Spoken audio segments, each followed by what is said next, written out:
Bill with William Nudd Contracting. We're here on Chenault Road in Lexington, Kentucky today, where I am building a slab on grade accessory structure. Had a little difficulty yesterday trying to get the insulation put in underneath the slab. This type of construction is notorious for being drafty and cold floors, insect infiltration, that sort of thing. So we really wanted to do a good job with our insulation. It called for a 6mm vapor barrier and a 2-inch foam board.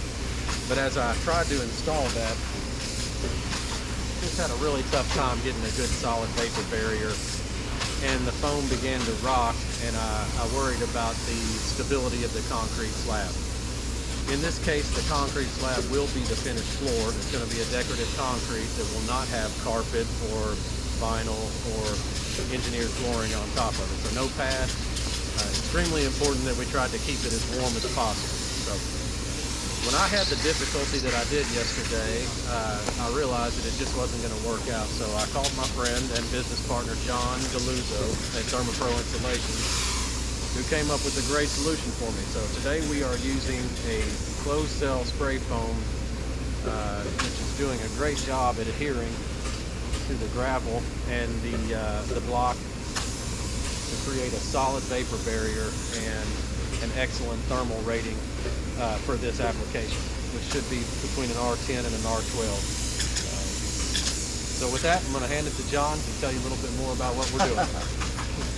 Yeah, I mean, as you can see, I mean, it's an awesome way to do this, because what Bill had mentioned is that it gives you a continual vapor barrier all the way up against the block and just sealed perfectly. So it's an awesome way to do it. It gives you good thermal performance, good vapor barrier. You know, there's a lot of applications that you can use spray foam for that I think people aren't aware of, and this is one of them. You know, this and also basement floors before they get done, slab houses that they build. This just helps make your house a lot more efficient, because slab homes are notorious for like really cold floors, drafty. And then the other thing we were talking about, Bill, was also about, like, you know, pest control, bugs, and all this stuff. Yep. You know, just help peel out, you know. And also the one thing about the closed cell spray foam is it doesn't allow water to penetrate it. The cells are closed. So it's a really good preventative measure against having water eventually seep up into your concrete, because we all know concrete is porous.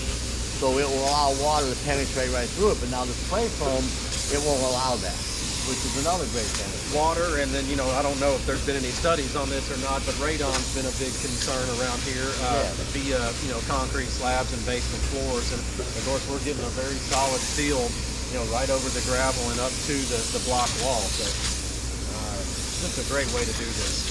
Yeah, it looks amazing. So hope you guys enjoyed this little tidbit from Lexington, Kentucky.